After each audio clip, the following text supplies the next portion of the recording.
Hello everybody. Today we have another episode of Voices of Reason. My name is Cliff Davis, and of course I'm with therightvote.com. I'm bringing to you today Ms. Queena Bass, former mayoral Democratic candidate and civil rights activist here in Philadelphia. Would you like to give us a quick introduction of yourself, Ms. Bass?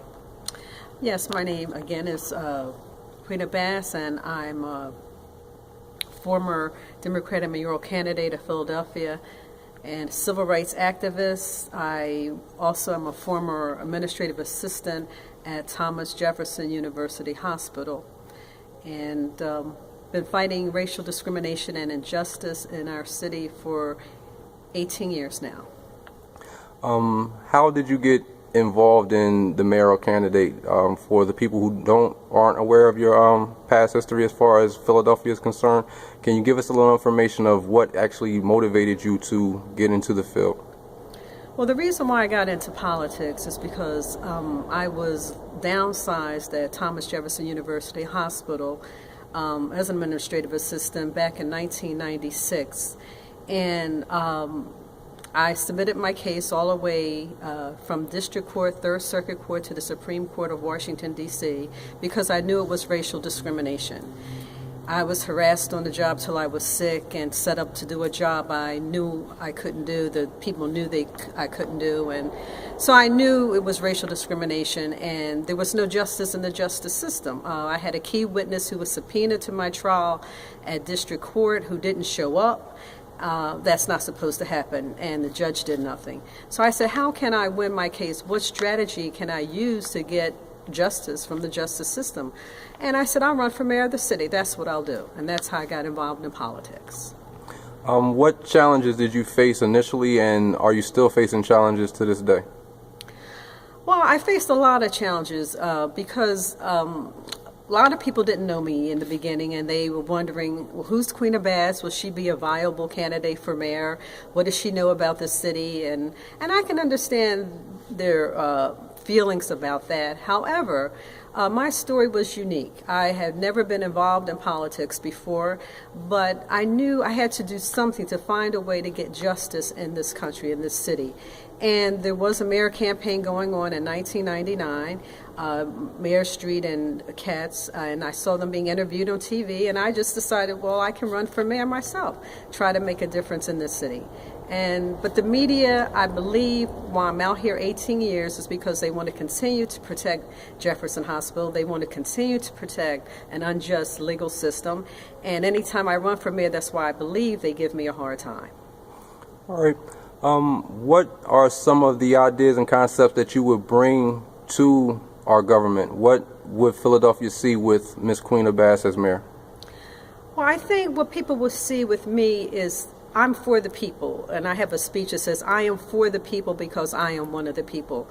I've been through so much in my lifetime, and I know how people suffer from injustice, from racism, from bad education, etc. So I can feel for people. And I think if you have somebody in office who has been through that type of suffering, they can help other people and have compassion for other people, and that's what I would bring to the table. In regards to your, as you said, qualifications and whatnot, would you be able to, and would you look forward to putting a team together to assist you in those areas that you weren't, so aware of? Well, sure. In fact, if I did become mayor, I would have the people, experienced, viable people in all of those areas that I'm not fully aware of what to do, and they would assist me. But what I would do would oversee these people and make sure that the job gets done. That's, as you said, it's a very unique situation, and actually one that could probably benefit a lot of people in our community, a lot of people in our city. It's actually a step up where somebody is actually saying, hey, I have a heart, I have compassion, I have a concern, and I also have a game plan and a goal. What we do see with a lot of politicians is things are just politics and wrapped up in legal cases and a lot of money. But sometimes money is not what it takes to take care of people.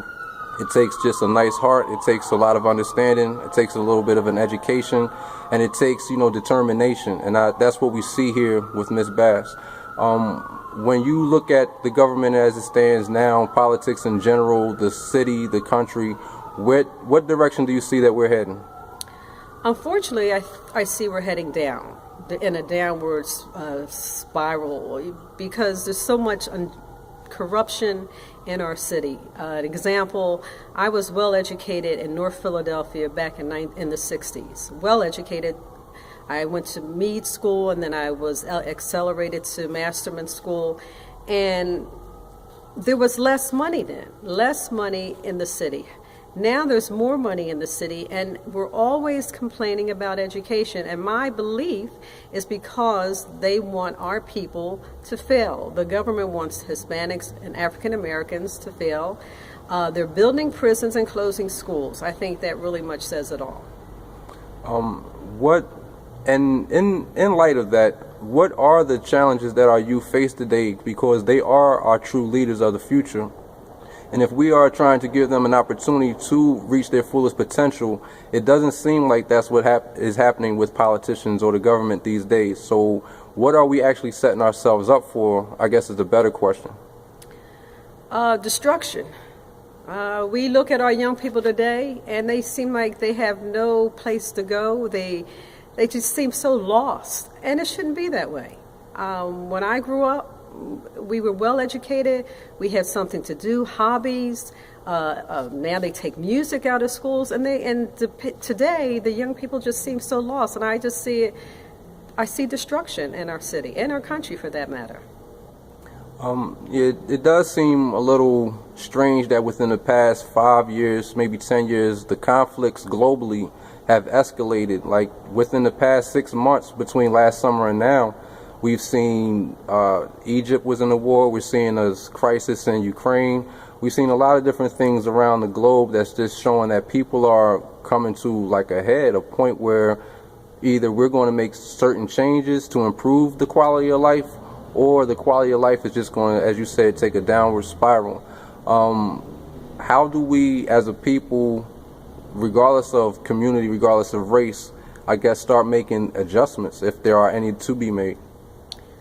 Well, I think we have to come together as a massive group of people, not just a few, but thousands. As you just mentioned, Egypt and other places we see on television all the time. There's a mass of people fighting against injustice, and until we as a mass of people want to do the right thing, it's just going to go down. And we're leading into destruction. So I think we have to get the right people in office and get people who think right and want to do right. And I would be one of those kind of people. Thank you for your time. Thank you for your participation. Anybody out there, if you ever see Miss Queena Bass on the next candidacy, pull the ballot. Just pull it in and we'll see what happens. Give her an opportunity to show you her heart. Give her an opportunity to show you her compassion. Give her an opportunity to change the city. Again, this is Cliff Davis with TheRightVote.com. I thank you all very much, and we'll see you soon.